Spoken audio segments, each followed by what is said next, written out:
Rote hari ini. Selamat pagi pendengar, Anda mengikuti rangkaian informasi yang terangkum dalam Rote hari ini, edisi Selasa 14 Juli 2020. Dari Rote dan seputaran Nusa Tenggara Timur, beberapa informasi yang menjadi rangkuman Rote hari ini diantaranya: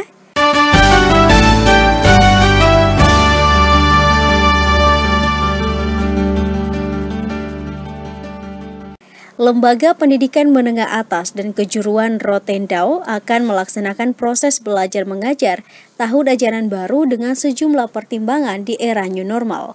Laporan Kebi Hurekmaking. Instruksi Menteri Pendidikan RI terkait waktu dimulainya tahun pelajaran baru 2020-2021, Lembaga Pendidikan SLTA Kejuruan Rotendao akan melaksanakannya setelah menerima petunjuk baik dari provinsi maupun kabupaten. Ketua Musyawarah Kerja Kepala Sekolah Kabupaten Rotendao, Jeremias Manafe, kepada RRI mengatakan kondisi pendidikan tahun ajaran baru di era new normal akan dilaksanakan dengan tetap mengedepankan petunjuk pelaksanaan era new normal, termasuk penyediaan masker siswa, pembatasan rombongan belajar dari normal 36 siswa per rombongan belajar menjadi antara 18 untuk 2 shift jam belajar setiap hari. Aturannya KBM dibagi dalam bentuk shift, artinya kalau 36 siswa, satu rombel itu 36 orang. Jadi kalau 36 siswa, maka shift pertama 18 orang, nah shift kedua 18 orang. Dengan mungkin pengurangan satu jam pelajaran kan 45 menit. Dari 45 menit untuk kita taruh 30 atau 35 menit supaya shift pertama selesai, shift kedua lanjut. Jeremias Manafe lebih lanjut mengatakan dalam waktu dekat akan mengadakan rapat para kepala sekolah SLTA di Rotendao guna menyepakati sejumlah pembatasan yang akan segera diberlakukan di semua lembaga pendidikan tingkat atas kejuruan daerah ini, termasuk pengurangan jam belajar dari jam normal setiap mata pelajaran 45 menit menjadi 25-30 menit dengan pertimbangan jumlah pembagian kelompok belajar. Dari Beranda Selatan NKRI, Gebi Hurekmaking melaporkan. Pembukaan tahun ajaran baru dimulai Senin 13 Juli 2020 mulai dari PAUD, TK, SD, SMP, dan SMA, SMK. Namun para siswa SMA, SMK di tahun ajaran baru lebih suka proses belajar mengajar tatap muka. Kita ikuti laporan Simon Sostedes. Kementerian Pendidikan dan Kebudayaan Kemendikbud mengeluarkan surat edaran kepada seluruh jajaran pendidikan tentang dimulainya tahun ajaran baru 2020-2021. Ditandai dengan adanya penerimaan peserta didik baru PPBD 2020. Hal ini disesuaikan dengan kalender pendidikan yang dimulai minggu ketiga bulan Juli dan berakhir bulan Juni. Berkaitan tahun ajaran baru, Yohanis, salah satu orang tua siswa yang anaknya akan mengikuti proses belajar kelas 10, mengatakan akibat COVID-19 merambah ke semua sektor termasuk sektor pendidikan sehingga aktivitas belajar mengajar harus dari rumah. Yang pertama soal jaringan akses internet, kemudian kemampuan orang tua murid untuk menyediakan HP jenis Android dan lain-lain untuk bisa mengakses cara belajar yang terbaru itu. Jadi pemerintah harus benar-benar membantu memikirkan ini. Kemudian mengawali tahun ajaran baru itu rapat dengan orang tua murid itu menjadi penting supaya semua orang tua murid itu harus menyampaikan pendapat, pikiran, dampak yang dirasakan oleh orang tua sejak pemberlakuan belajar di rumah ini, supaya dengan semua pendapat yang disampaikan ini diharapkan bahwa implementasi daripada penerapan peraturan 4 menteri itu aplikasi di lapangannya seperti apa, kemudian apa-apa yang harus disiapkan oleh pemerintah supaya penanganan COVID-19 jalan, tetapi peserta didik juga harus bisa menikmati proses belajar mengajar dengan baik. Sementara Lydia, calon siswa kelas 10 yang hendak masuk SMA Negeri 1 Kupang, ketika ditemui RRI mengatakan lebih suka mengikuti proses belajar mengajar secara tatap muka seperti sebelum COVID-19. Namun karena kota Kupang masih zona merah COVID-19, Lydia akan mengikuti proses belajar mengajar secara daring walaupun sebenarnya ia lebih suka belajar mengajar tatap muka. Nama Lydia, SMA 1 Kupang. Lebih senang sekolah tatap muka karena kan ketong bisa bertemu dengan kawan. Kalau di rumah kan sendiri son enak, bisa kumpul dengan teman dong, bacarita-bacarita. Surat edaran 4 menteri terkait keputusan belajar di sekolah dan terus dikaji berdasarkan rekomendasi gugus tugas percepatan penanganan COVID-19 sesuai jadwal masuk sekolah SD sampai SMA di luar pelarangan yang berlaku di zona kuning, orange, dan merah. Tahapan pembelajaran tatap muka satuan pendidikan di zona hijau dilaksanakan berdasarkan pertimbangan kemampuan peserta didik dalam menerapkan protokol kesehatan. Dengan demikian, urutan pertama yang diperbolehkan pembelajaran tatap tatap muka adalah tahap pertama. SMA, SMK, MA, MAK, SMTK, SMAK, paket C, SMP, MTS, paket B, paling cepat Juli 2020. Tahap 2, SD, MI, paket A, dan SLB, paling cepat September 2020. Tahap 3, PAUD formal, TK, RA, dan TKLB, dan non-formal, paling cepat November 2020. Adapun sekolah dan madrasah berasrama pada zona hijau harus melaksanakan belajar dari rumah, serta dilarang membuka asrama dan pembelajaran tatap muka selama masa transisi 2 bulan pertama. RI Kupang, Simon Sostenes melaporkan. 80% siswa SMP Negeri 1 Kupang siap mengikuti pelaksanaan kegiatan belajar mengajar tahun pelajaran 2020-2021 tanggal 13 Juli 2020 secara daring atau online. Selengkapnya dilaporkan Ana Lopo. Berdasarkan hasil pendataan pihak sekolah SMP Negeri 1 Kupang, 80% siswanya menyatakan siap mengikuti pelaksanaan kegiatan belajar mengajar tahun pelajaran 2020-2021 secara online. Penegasan tersebut disampaikan Kepala SMP Negeri 1 Kupang, Margarita Ratu, yang ditemui RRI di ruang kerjanya, mengatakan untuk kelancaran pelaksanaan kegiatan proses belajar mengajar di tahun pelajaran baru, pihak sekolah siap mengundang para orang tua siswa guna mendengarkan masukan dan saran terkait pelaksanaan kegiatan belajar mengajar di tengah penyebaran pandemi COVID-19. Tetapi persiapan SMP Negeri 1 Kupang dalam pendataan itu sudah 80% mereka siap untuk daring. Tetapi langkah awal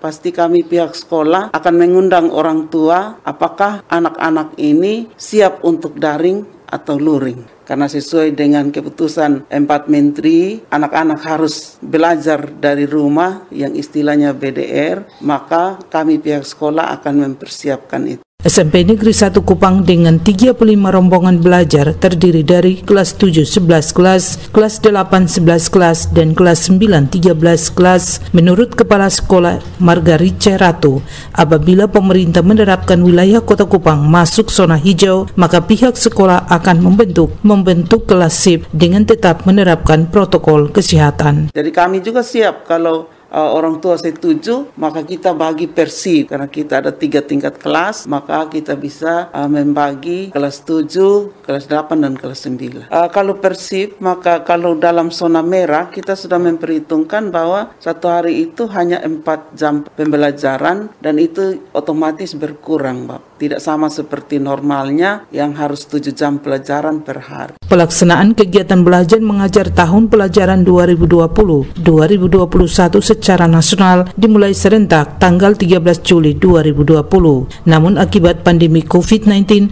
pelaksanaan kegiatan belajar mengajar tetap menunggu keputusan dari pemerintah pusat. RRI Kupang, Ana Lopo melaporkan. Kegiatan belajar mengajar tatap muka lebih disukai siswa daripada belajar online. Laporan Aryan Ceruna. Pelaksanaan kegiatan belajar mengajar tahun pelajaran 2020-2021 sesuai aturan berlangsung mulai tanggal 13 Juli 2020. Namun saat ini diperhadapkan dengan pandemi COVID-19 sehingga pemerintah menganjurkan agar bagi daerah yang berada di zona hijau, kegiatan belajar mengajar dapat dilaksanakan seperti biasa atau tatap muka, sedangkan bagi daerah yang zona merah dapat dilaksanakan secara online. Sarce Kartika L, siswa kelas 10 SMK Negeri 1 Kupang, ketika dimintai tanggapan RRI terkait kegiatan belajar mengajar dalam suasana pandemi COVID-19, mengatakan ia lebih senang belajar melalui tatap muka ketimbang online. Oleh karena belajar tatap muka selain banyak teman dan lebih mengerti, juga apabila kurang mengerti dapat bertanya pada guru maupun teman. Supaya bisa ada tambah teman banyak yang cepat mengerti. Kalau di sekolah kan bisa banyak, kalau saya mengerti bisa tanya kawan juga. Kalau lihat WhatsApp tak usah harus ada data, jadi lewat sekolah selalu harus bertatap muka sah. Semoga ini corona cepat selesai supaya bisa sekolah dengan betul. Sementara itu Nolan Dulu juga siswa SMK Negeri 1 Kupang mengatakan ia lebih memilih kegiatan belajar mengajar tatap muka oleh karena ia tidak memiliki HP Android, sehingga apabila kegiatan belajar mengajar harus berlangsung secara online, ia berharap pemerintah dapat memperhatikan para siswa yang kurang mampu. Lebih suka tatap muka Kayak gampang mengerti gitu. Belum terlalu siap. Tidak punya HP Android, minta pemerintah bisa bantu kita gitu. Bantu dengan HP Android, isi pulsa, bagi yang susah. Diharapkan pandemi COVID-19 segera berlalu sehingga siswa dapat kembali bersekolah seperti biasa.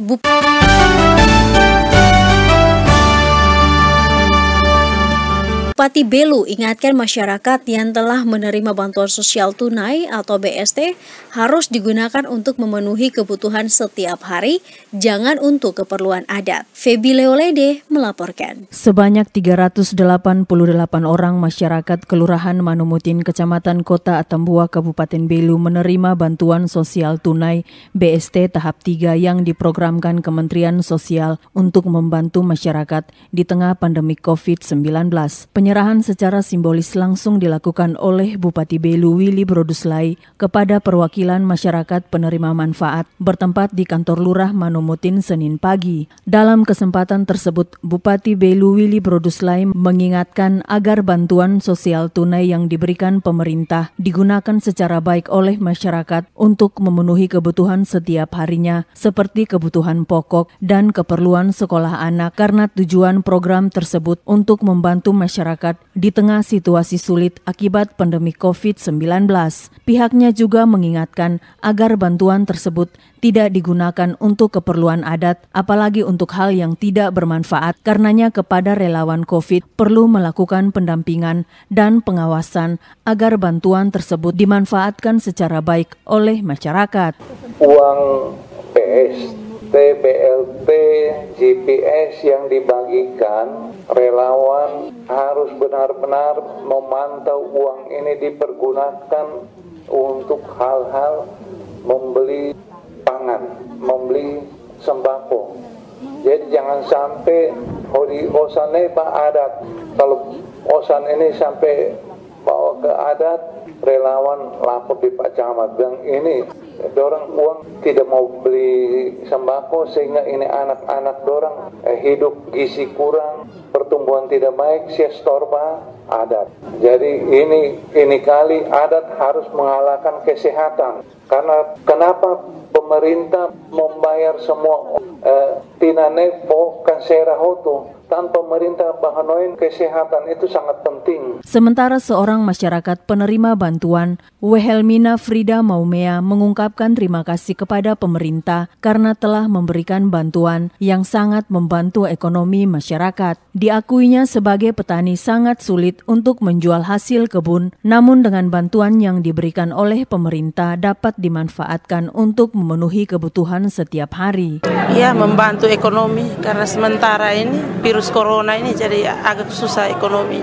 Jadi bisa membantu kami untuk beli sembako. Kami sangat senang dengan bantuan yang pemerintah saat ini berikan. Jadi mungkin ke depannya kami minta lagi yang 300 bisa lancar seperti yang tahap 1 ini supaya bisa, memang perekonomian sekarang ini setengah mati. Kami petani ini pontang-panting setengah mati. Hasil saja kita bawa kadang tumpuk pulang rusak. Kita sayur yang kita bawa ke pasar rusak karena pembeli juga kurang sekali. Jadi kami sangat bersyukur karena pemerintah memberikan bantuan.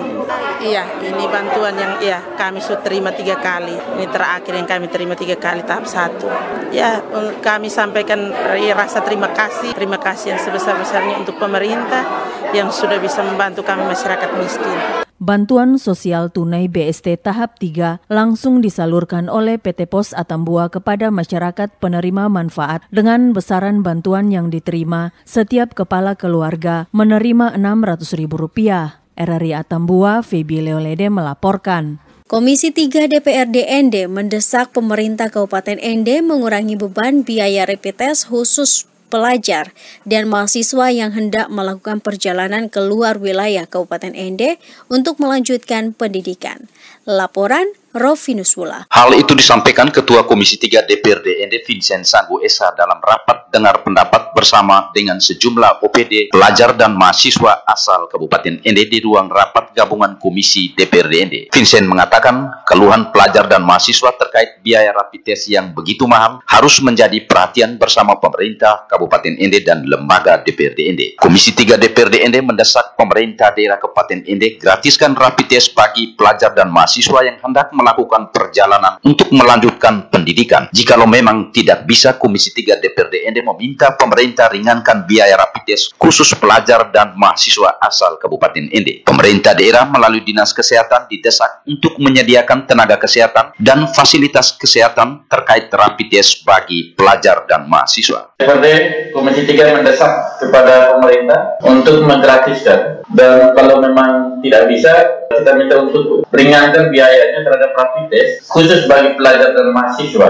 asal Kabupaten ND. Yang kedua, pemerintah daerah melalui Dinas Kesehatan didesak untuk menyediakan tenaga kesehatan dan fasilitas kesehatan terkait dengan pelaksanaan rapid test bagi pelajar dan mahasiswa. Ketiga, mendesak pemerintah dari Kabupaten ND untuk taat protokoler, ini kayak perhubungan ya, taat protokoler kesehatan pada setiap tindakan, dan merekomendasikan untuk penumpang atau pelaku perjalanan terutama di setiap pintu masuk dalam melakukan tindakan kesehatan dilakukan di setiap pintu masuk masing-masing. Selain itu, Komisi 3 DPRD ND mendesak pemerintah daerah Kabupaten ND melalui Dinas Perhubungan untuk taat protokoler dalam setiap tindakan, termasuk kepada penumpang pelaku perjalanan di setiap pintu masuk melakukan tindakan kesehatan sesuai protokol kesehatan yang ditetapkan. Komisi 3 DPRD ND juga mendesak pemerintah melalui Dinas Sosial Kabupaten ND sebelum tahun ajaran baru pemerintah segera realisasikan bantuan sosial kepada mahasiswa asal Kabupaten ND. Menjawab desakan Komisi 3 DPRD ND, Kepala Dinas Kesehatan Kabupaten ND Dr. Muna Fatma mengatakan pada prinsipnya Dinas Kesehatan siap melaksanakan apapun yang menjadi kebijakan Bupati. Dr. Muna menjelaskan Dinas Kesehatan siap sepanjang logistik memungkinkan, tetapi ada skala prioritas yang harus diselesaikan, yakni memutuskan mata rantai penularan COVID-19. Kami saat ini punya sekitar 2.000. 2.000 itu 1.000-nya yang pengadaan dari kita, 1.000-nya yang bantuan gugus tugas provinsi. Kalau bantuan, artinya kita tidak bisa memanfaatkan suka-suka kita. Kalau bantuan, prioritasnya adalah untuk memutus mata rantai. Seperti itu. Jadi, logistik yang ada sekarang kita prioritaskan dulu untuk memutus mata rantai, untuk kita selesaikan tracing, terutama pada kontak-kontak erat. Setelah itu kita lakukan semacam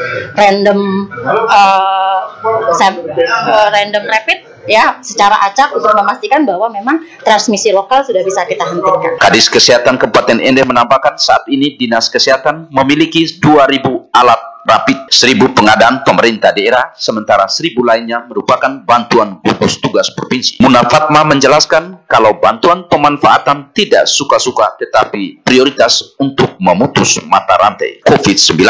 RRI ND Rovinus Wula melaporkan. Informasi olahraga.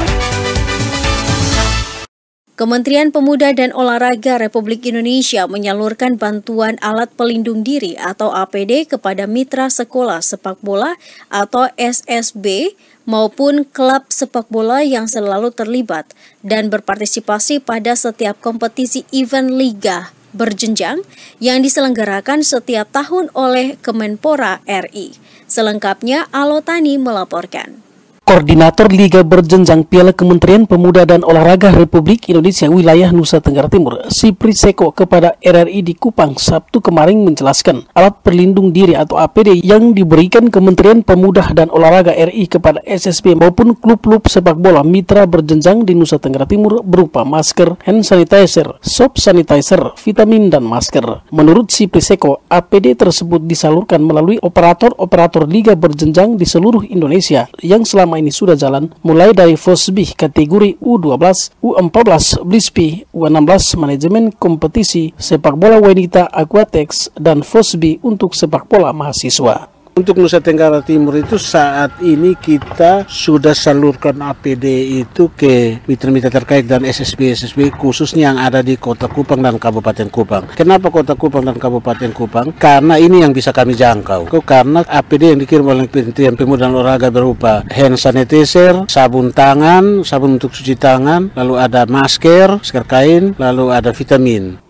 Selain diberikan kepada SSB maupun klub-klub sepak bola, APD dari Kementerian Pemuda dan Olahraga Republik Indonesia juga disalurkan kepada mitra kerja seperti KONI, Dinas Kepemudaan dan Olahraga, media massa, Polri yang selalu mendukung kegiatan-kegiatan Liga Sepak Bola berjenjang, mulai dari U12, U14, U16, sepak bola pelajar wanita, dan mahasiswa. Menurut Sipri Seko, perhatian Kemenpora RI tersebut sangat baik dalam mendukung dan melindungi pembinaan olahraga berjenjang di daerah. Artinya ini sesuatu yang luar biasa. Di saat Kementerian Pemuda Olahraga oleh pemerintah pusat, Kementerian Pemuda Olahraga dan kementerian-kementerian lain tidak ada aktivitas yang melibatkan massa, nah mereka mengalihkan ke bantuan-bantuan seperti ini. Dan memang itu sangat dibutuhkan oleh kita. Kita yang di daerah ini kan sangat membutuhkan bantuan-bantuan seperti itu karena memang keterbatasan dan lain-lain yang bisa kita hadapi sekarang. Jadi ini merupakan suatu program yang luar biasa dari Kementerian Pemuda dan Olahraga yang cakup. Jadi kita sudah bagi ke klub masing-masing untuk disalurkan ke siswa-siswa sekolahnya yang walaupun memang saat ini belum ada latihan.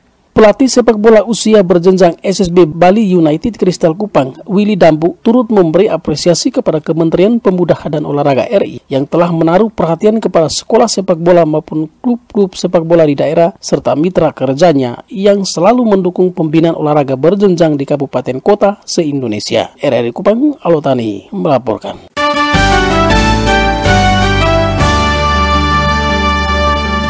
Pendengar, demikian rangkaian informasi yang disampaikan melalui Rote hari ini atas nama kerabat kerja yang bertugas. Saya Dina Yulianti mengucapkan terima kasih dan selamat pagi.